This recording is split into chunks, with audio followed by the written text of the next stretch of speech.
क्या आपने कभी सोचा है कि कोई साधारण मनुष्य नहीं बल्कि एक महर्षि स्वयं भगवान विष्णु की छाती पर पैर मार दे? और उससे भी बड़ा रहस्य यह है कि भगवान विष्णु क्रोधित होने की जगह उस ऋषि के पैर पकड़ लेते हैं। आखिर ऐसा क्यों हुआ? क्या महर्षि भृगु अहंकारी थे या इसके पीछे छुपा था देवताओं की परीक्षा का एक रहस्यमय रहस्य? आज की इस कहानी में आप जानेंगे वो घटना जिसने तीनों लोकों को हिला दिया था, और अंत तक आपको समझ आएगा कि आखिर भगवान विष्णु को पालनहार क्यों कहा जाता है। तो चलिए शुरू करते हैं। एक ऐसी कथा जहां एक ऋषि ने भगवान को लात मारी और भगवान मुस्कुरा दिए। बहुत समय पहले नैमिषारण्य के पवित्र वन में सैकड़ों ऋषि मुनियों की एक विशाल सभा लगी हुई थी। वहां यज्ञ हो रहे थे, वेदों का उच्चारण हो रहा था, चारों ओर दिव्यता फैली हुई थी। लेकिन तभी एक प्रश्न ने पूरी सभा में हलचल मचा दी। त्रिदेवों में सबसे श्रेष्ठ कौन है, ब्रह्मा, विष्णु या महादेव? कुछ ऋषि बोले ब्रह्मा सबसे महान है क्योंकि उन्होंने सृष्टि बनाई। दूसरे बोले नहीं, शिव सबसे शक्तिशाली हैं क्योंकि वे संहार करते हैं। और कुछ बोले भगवान विष्णु सबसे महान है क्योंकि वे पूरी सृष्टि का पालन करते हैं। बहस बढ़ती गई, कोई निष्कर्ष नहीं निकला। तब सभी की नजर गई महान तपस्वी महर्षि भृगु पर।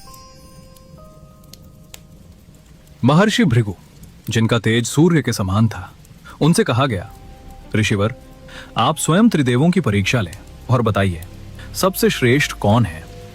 भृगु ने अपनी आंखें बंद की, कुछ पल ध्यान किया और बोले, ठीक है, मैं स्वयं सत्य का पता लगाऊंगा। लेकिन किसी को नहीं पता था कि यह परीक्षा इतनी भयंकर होने वाली है।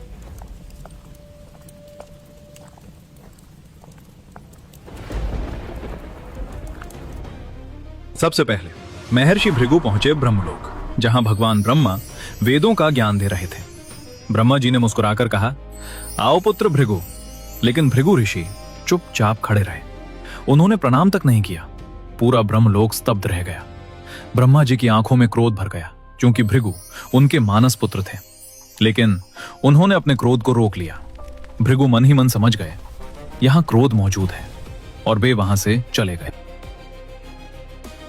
अब भृगु ऋषि पहुंचे कैलाश पर्वत, जहां महादेव ध्यान में बैठे थे। जैसे ही शिवजी ने भृगु को देखा, वे प्रसन्न हो गए और उन्हें गले लगाने आगे बढ़े। लेकिन तभी भृगु पीछे हट गए और बोले, मुझे मत छूइए, आप शमशान में रहने वाले भस्म लगाने वाले देव हैं। इतना सुनते ही महादेव का क्रोध भड़क उठा। उनकी आंखें लाल हो गईं, त्रिशूल कांपने लगा, पूरा कैलाश थर्रा उठा। अगर माता पार्वती बीच में ना आती तो उस दिन विनाश हो जाता। भृगु ने सोचा यहां भी क्रोध है, और वे तुरंत वहां से चले गए। अब बारी थी वैकुंठ धाम की, जहां भगवान विष्णु शेषनाग पर विश्राम कर रहे थे।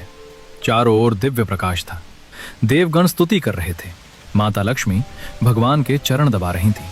तभी महर्षि भृगु वहां पहुंचे, लेकिन इस बार उन्होंने सारी सीमाएं पार कर दी। भृगु ऋषि सीधे भगवान विष्णु के पास गए और अचानक उन्होंने भगवान विष्णु की छाती पर जोर से पैर मार दिया। पूरा वैकुंठ कांप उठा। देवता भयभीत हो गए। माता लक्ष्मी क्रोधित हो उठी। सबको लगा अब प्रलय होगा।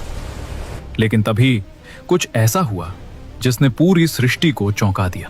भगवान विष्णु तुरंत उठे, लेकिन उनके चेहरे पर क्रोध नहीं था। उन्होंने महर्षि भृगु के चरण पकड़ लिए और बोले, ऋषिवर, मेरी कठोर छाती से आपके चरणों को चोट तो नहीं लगी? यह सुनकर पूरा वैकुंठ मौन हो गया। जिस भगवान का एक क्रोध संसार मिटा सकता था, वो स्वयं अपने अपमान करने वाले ऋषि के पैर दबा रहे थे। भृगु की आंखें भर आईं। उनका अहंकार टूट चुका था।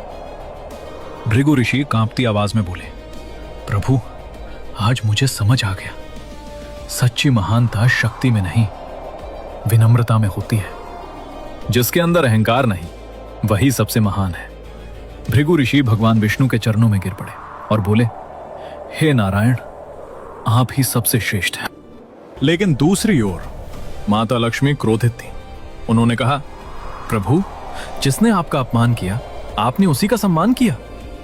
कहा जाता है इसी घटना के बाद माता लक्ष्मी कुछ समय के लिए वैकुंठ छोड़कर चली गई थी, और तभी से भगवान विष्णु की छाती पर श्री वत्स का चिन्ह माना जाता है, जो भृगु के चरणों की याद दिलाता है।